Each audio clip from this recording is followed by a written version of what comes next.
Hello there, everyone. This is David for High on Beats, and you are currently listening to the very second installment of our video production tutorials. Today, I want to talk about how I like to build my drums, or MIDI drums, I should say, in Ableton, although this technique should be portable to any DAW of your choosing. So here's the thing about drums.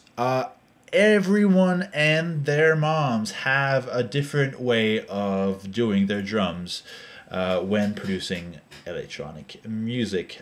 This is the way I really like to go about it, and when we get to that point, I'm going to explain why I really prefer this method over anyone else. So this is specific to MIDI drums, so we'll be composing beats with one hits of samples that are hits, not loops.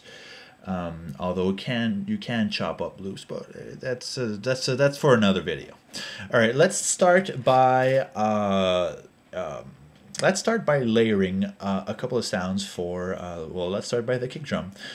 Here's what I'm going to do first. We're going to throw in a drum rack into our first MIDI channel right here.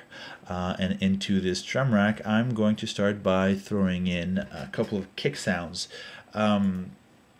Now, to get into the idea of layering, I'm going to start by, well, thinking about what I want as a kick sound. I usually like to layer something that's slightly acoustic-y sounding on top for the top frequencies to give it a nice sort of natural feel. But that's a very personal choice. You could go for something very distorted, or really depends where you want to go with it. So we'll go through a couple of samples here. I think I'm going to go into my Deadly Drums sample pack, and we'll look for something that's nice and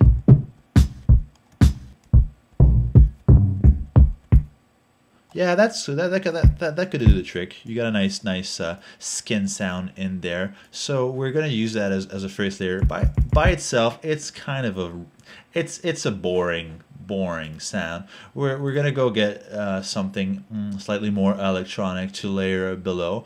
I mean, usually when you're doing bass music, you're gonna want to have relatively bassy kick. One way to get at that is a classic 808 kick drum. You can obviously look around, and this is really at this point more of a personal taste.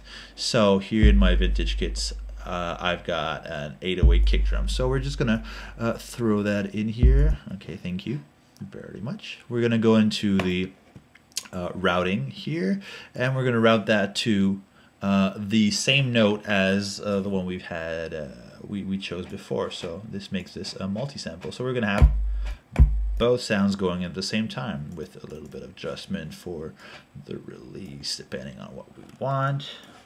And here too, we're starting to get somewhere. It's still missing a bit of high end. Obviously you could play around with this all day, but in the end you're probably gonna want to play around with it and finalize the very sound you're gonna want to get once you get a lot later in the production setup to make sure that your kick really sits where you want it. Let's go for just add another layer that's going to be a little bit higher up top. This should be nice. Okay, so we're going to put the attack up, sorry, the release up, plug that into the same channel, and we're getting somewhere here. I think we're going to need to EQ a little bit. So we're going to go take every individual hit and try and isolate some frequency. So I'm going to throw in some filters in here. Obviously, if you want something that sounds really nice and natural, this is definitely not the way to go at it. But if we're making electronic music, you know, we can you know, cheat a little bit. And okay, so we're getting something cool out of this. This guy, we're going to want to get the top end, so we're going to roll off, or actually EQ, or filter out a lot of the lower frequencies. So let's say we're going to want something like this. Yeah, that's all right. And this guy, we only want like the bottom frequencies, so nothing too high, maybe somewhere around here. So this guy's still maybe a little bit loud.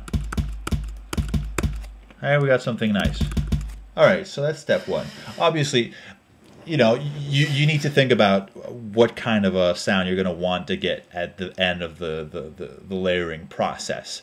So, you know, I'm going for something slightly drum and bassy, slightly electronic. We can do a lot of sounds with this this type of kick. But that's the whole idea you're going to want behind layering. You're going to try and find and isolate specific sounds in different frequency ranges, and then EQ in and out what you want out of these sounds. Okay, so that's our first step. We got a kick. So now I'm going to start adding components. Now here's where I have a very specific way of working that might be very different from other people. Is instead of let's say throwing a snare, you know, real quick, you know, instead of throwing a snare right here and having that in the same drum rack, I'm going to throw in a new drum rack into another channel. Here we go, drum rack. And we're gonna use the I/O of Ableton to route the MIDI from here, which is our kick. So I'm gonna call my main MIDI channel, into this new channel, which is gonna be our snare channel. You could write slave MIDI or whatever, you know, as long as you know which one is main.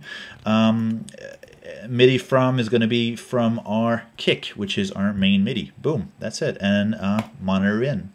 So here's what's going to happen. I'm going to throw a snare into this channel. Oops, excuse me. Back to my samples. I'm going to throw a snare into this channel where I want it. Don't put it in the same note as you put your kick, obviously. So we're going to go through the same process. Oh, this could be cool. Boom. We're going to layer something else on top of that.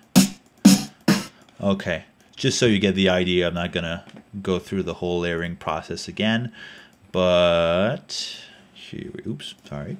So, MIDI in to the same note. Now, when I'm going to be here, rec into my kick channel, I'm actually using the keyboard here to play it out, but the snare channel will be using the MIDI information from the kick channel to play its notes. So, oops, let's just give you an example. So I'm in the kick channel, adding a MIDI clip here. Let's put it 140 because I said so. If we play this, so we do need to adjust the release. All right, so that's what we've got going on so far. And if I were to add hi-hats, I would probably go ahead and add another channel and add my hi-hat samples in there. And so on and so forth. So depending on how many sounds I want, I'm going to create a different amount of channels for all these different sounds. And saying this, I actually usually group all my hi-hat sounds, so I'll have an open and closed hi-hat sound in the same channel, which is fine because usually the EQing you're going to want to do on the hats is going to be very similar.